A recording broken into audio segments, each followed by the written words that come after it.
Este es Marco Ulpio Trajano. Nació en el año 53 en un lugar llamado Itálica. Aunque el nombre de ese pueblo podría despistarnos, era una localidad que hoy reconoceríamos como parte de Sevilla.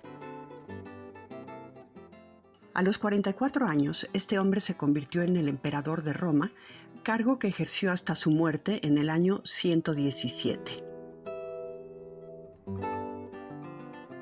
Roma nunca fue tan grande como al final del reinado de Trajano. Era un gran estratega. En el año 101 emprendió una famosa campaña militar que no terminaría hasta el 106. El resultado fue la conquista de la Dacia, un territorio al noreste de los Dardanelos, en lo que hoy es el sur de Rumanía y el norte de Bulgaria.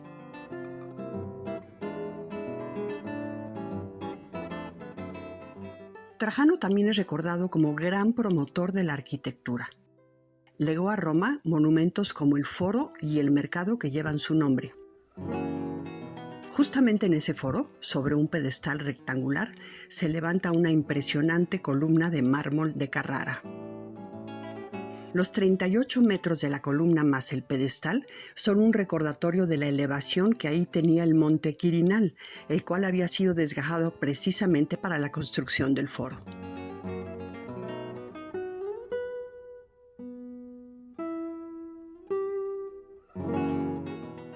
La columna trajana está decorada con un friso en espiral, originalmente policromado, donde se cuenta la larga y compleja conquista de la Dacia.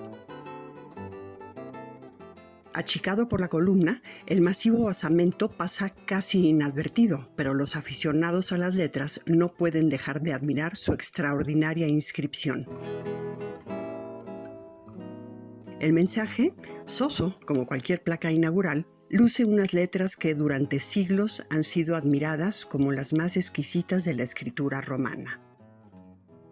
Este es solo un hito en el breve viaje que hemos emprendido para conocer nuestras letras.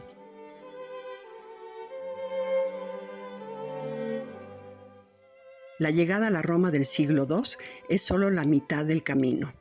1900 años antes, los protosinaíticos habían dado los primeros pasos. Con el tiempo serían seguidos por fenicios, egipcios, griegos, etruscos y más de 8 siglos de romanos precursores. Aquella escritura latina era rigurosamente geométrica. De hecho, las letras de las inscripciones, como las de la columna trajana, se conocen hoy como capitalis monumentalis, que significa de los monumentos de la capital, es decir, de Roma. Se trazaban entre 2 líneas paralelas y los escultores rara vez tenían la osadía de romper tal regla. En el papiro y el pergamino, no obstante, las cosas cambiarían paulatinamente. La llegada del cristianismo provocó la necesidad creciente de leer y de escribir.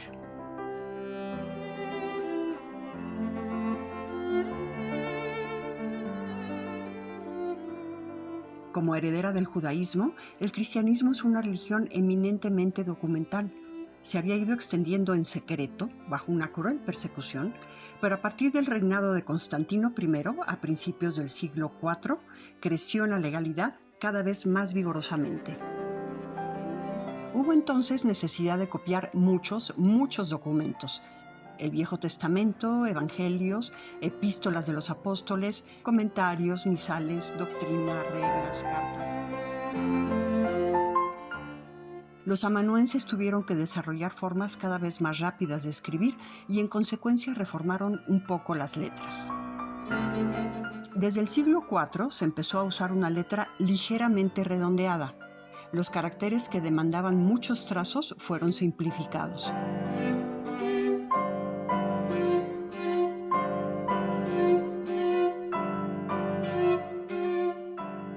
Estas son las llamadas letras unciales y semiunciales, que mandaron en la escritura hasta el siglo VII.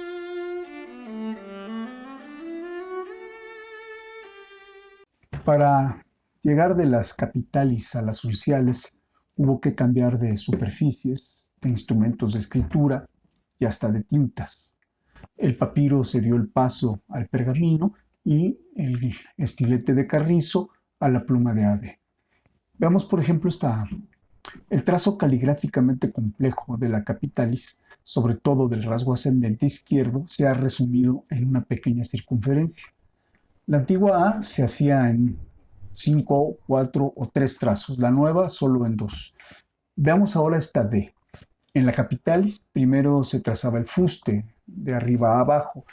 Cerca de la base la mano se desviaba un poquito a la derecha, con lo cual apenas dejaba una apófige. Completaba el remate y después hacia el vientre. La D uncial comienza ahora por el vientre. El fuste es entonces un segundo trazo, pero aquella pequeña desviación en la base se ha transformado en una curvatura general. Esta letra es mucho más fácil y rápida de dibujar. Las letras complejas y muy usadas, como la M, también se simplificaron. Para la uncial bastan 3 movimientos, todos descendentes. El pergamino y los instrumentos de dibujo de la Alta Edad Media no eran nada dóciles, así que los trazos abductores, es decir, los que se hacen del plano medio del cuerpo hacia afuera, costaban mucho trabajo. Por eso, algunos trazos ascendentes se convirtieron en descendentes. Por último, observemos este pequeño detalle. La H, que era una letra muy usada en latín, ya no se compone de 2 fustes y una barra, sino de un solo fuste y un arco, y con ello se ahorran un trazo. Esta asta de la derecha, ¿se hubiera podido hacer a la mitad de la altura? Quizás, pero con aquellas plumas gruesas habría quedado un mazacote como el de la A. El calígrafo dibuja entonces el arco igual al de una M, pero para evitar confusiones, extiende el fuste de la letra por encima del linde superior. Algo parecido pasa con la P y con la Q. Así que se han roto los diques que mantenían a las letras entre sus 2 líneas fronteras. A partir de aquí vendrán tiempos de mayor libertad.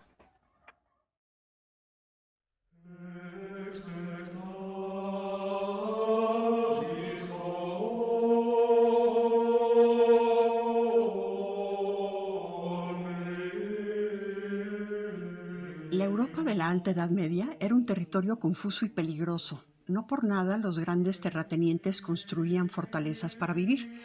Algo semejante hacían los clérigos al recluirse dentro de monasterios amurallados. Los desplazamientos envolvían riesgos, así que no se solían llevar objetos valiosos de un lugar a otro si no había un motivo muy poderoso.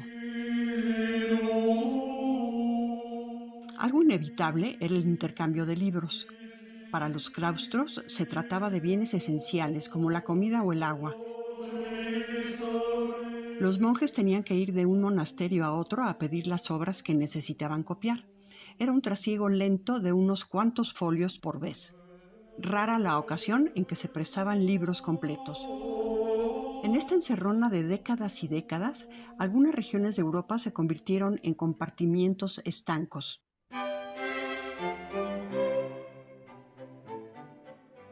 Las letras mudaron lentamente, impulsadas por cambios de estilo que se retroalimentaban solo de manera local. Esta endogamia llevó a la escritura a difluir en unas cuantas variantes que hoy se conocen como escrituras regionales. Hay 4 fundamentales. La visigótica, que campeó en la península ibérica y el sur de Francia. La merovingia, dominante en las actuales Francia, Suiza, Bélgica y Holanda. La insular, perteneciente a las Islas Británicas y la punta occidental de Francia. Y la franco-lombarda, también conocida como precarolingia italiana, presente en la mitad norte de la Italia moderna. Podríamos hablar de otras 2 en realidad. La precarolingia germana, en las actuales Alemania, Chequia y Austria. Y la beneventana, que comenzó a desarrollarse en la mitad sur de Italia a partir de la segunda mitad del siglo VIII. Fuera de sus territorios privados, estas escrituras eran casi ilegibles. Por eso Carlomagno, quien desde el 768 fuera rey de los francos, se propuso reformar las escrituras a todo lo ancho de su dominio, y vaya que fue grande su reino. Tenía que asegurarse de que sus documentos pudieran ser leídos por todos los súbditos.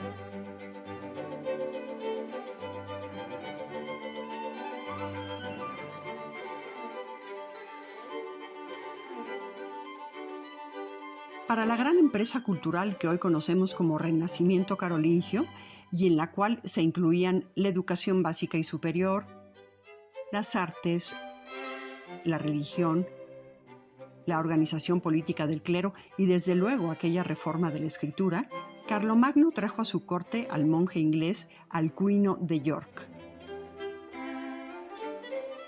Educado en la escuela benedictina de York, Alcuino conocía bien la letra que hoy identificamos como insular, una caligrafía muy distinta a las otras escrituras nacionales. Había un buen tramo de mar entre los religiosos británicos y los del resto de Europa, al grado de que aquellos no llegaron a dominar el latín como sus colegas del continente. Por eso dotaron su escritura de un número importante de ayudas, entre las que destaca el espacio entre las palabras.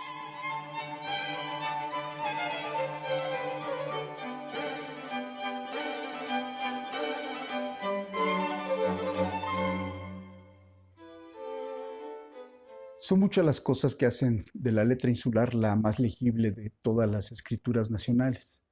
Veamos, por ejemplo, el espacio entre los renglones. Desde luego que esta amplitud se debe a que las fronteras superior e inferior se habían roto durante los últimos 4 siglos. Lo que encontramos ahora es un cuerpo medio bien marcado, que es esta región donde sucede la mayoría de los rasgos.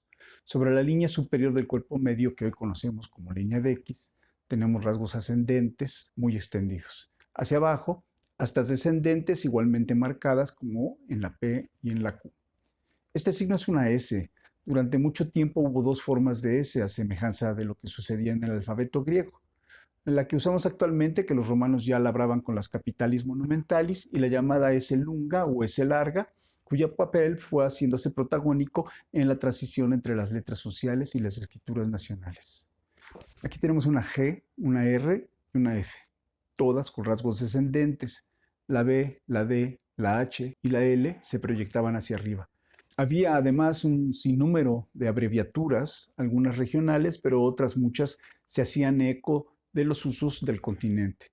Hoy nos dificultan la lectura, pero aún así la letra insular es mucho más fácil de leer que esta de Luxeil, por ejemplo, o esta italiana.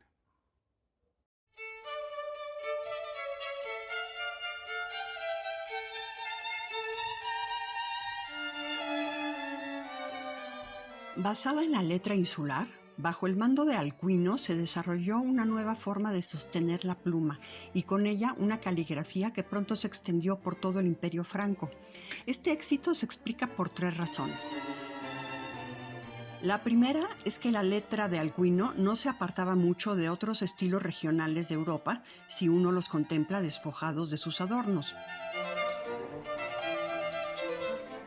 La segunda es que Carlomagno hizo que todos los libros de la Iglesia fueran revisados y nuevamente transcritos en el nuevo estilo. La tercera es que la nueva letra que hoy conocemos como carolingia minúscula fue impuesta por ley en todo el Imperio Franco. Las carolingias no son verdaderas minúsculas, se trata de las mismas capitalis romanas tras cientos de años de evolución, así que son tan mayúsculas como las letras de la columna trajana. Aunque en los manuscritos de la época se combinaban con capitalis y unciales para los destaques, esos signos no tenían un genuino papel diacrítico, eran sobre todo ornamentos.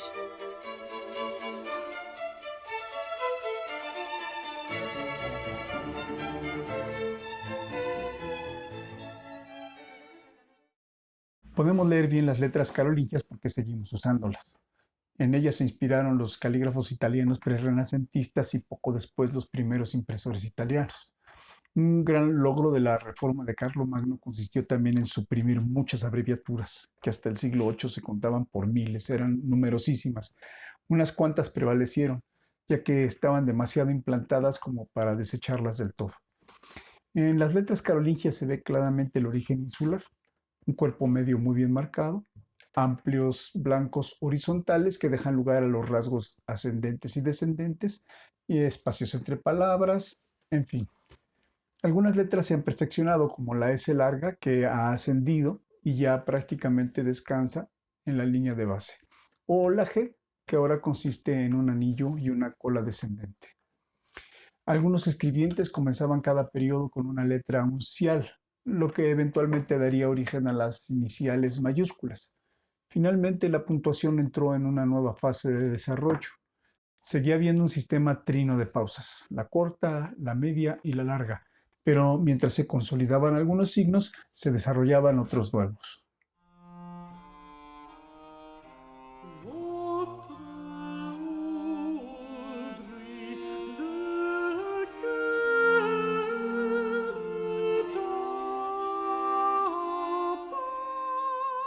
Con la muerte de Carlomagno en el año 814, el imperio franco comenzó a contraerse y las estrictas reglas carolingias a relajarse. En el sur de Italia, que nunca estuvo bajo el dominio del emperador, habían florecido las letras que hoy conocemos como beneventanas. En lo fundamental se trata de carolingias ornamentadas. Lo más interesante de ellas es que empiezan a tener un ligerísimo aroma gótico.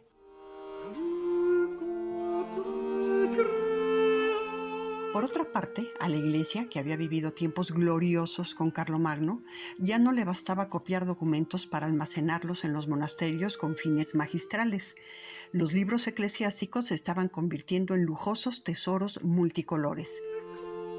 A las tintas negra y roja se añadían ahora fantasías en amarillo, verde, dorado y azul. Estos dos últimos colores, el dorado y el azul, eran toda una exhibición de opulencia. El primero porque se hacía con pan de oro y el segundo porque se hacía con lapislázuli pulverizado, una piedra que a la sazón era muy costosa y solo se conseguía en Afganistán. Los engreimientos de la época también se reflejaron lógicamente en las formas de las letras. A partir del siglo X, las carolingias se habían inclinado un poco, como nuestras cursivas. Al poco tiempo empezaron a aparecerles ornamentos. Estas transformaciones se diseminaron en diversas variedades que hoy se conocen como letras de transición.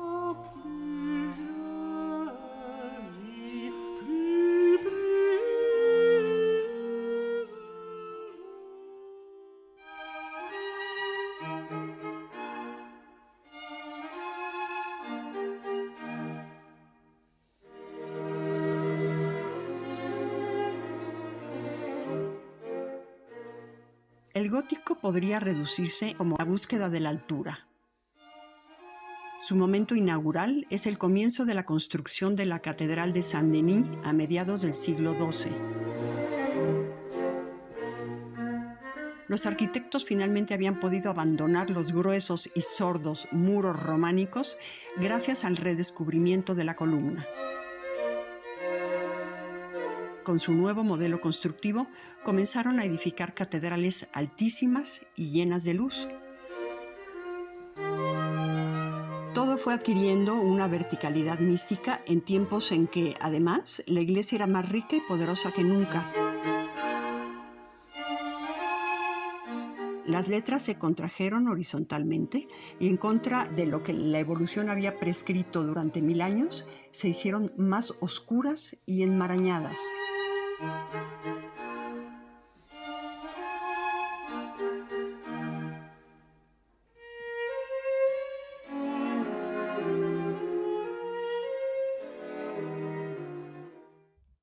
Las letras góticas del siglo XV fueron todo lo altas que podían ser. Sus estructuras rectangulares tienen una regularidad muy engañosa, porque a primera vista parecen muy fáciles de dibujar, pero son terriblemente exigentes.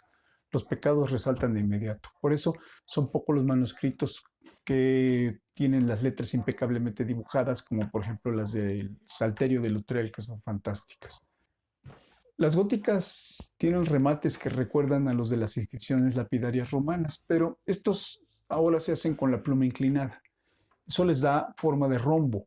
Esos mismos rombos se veían ya en el siglo VIII en la escritura beneventana, solo que los remates beneventanos se dibujan inclinando la pluma exactamente a 45 grados, en tanto que los góticos varían de inclinación según el estilo. En todo caso, van más o menos de los 30 a los 45 grados. La inclinación es clave porque a menor inclinación, mayor es el contraste entre trazos gruesos y delgados. Con la pluma a 45 grados, la letra beneventana es toda del mismo color. pero las góticas tardías juegan notablemente con el grosor de las astas.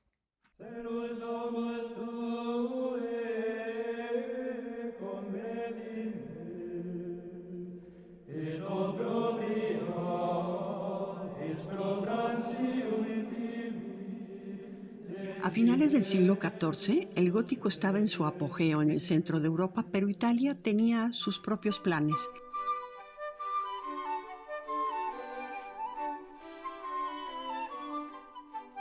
Para empezar, la península no había acogido el gótico con tanto furor como el resto de la Europa continental. Petrarca, Boccaccio y el canciller de Florencia, Coluccio Salutati, habían escrito invectivas contra las letras góticas a las que juzgaban de pequeñas y excesivas. Los escribientes italianos echaron la vista atrás hasta encontrar la letra carolingia, a la que juzgaron como la última buena escritura que el mundo había dado. Crearon el estilo que hoy conocemos como humanista italiano.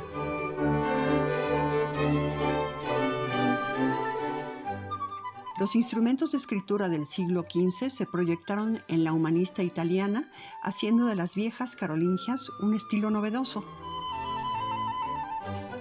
Su influencia prevalecería más allá de la imprenta, como se puede ver en el extraordinario Libro de Horas de Carlos V, hecho en el siglo XVI.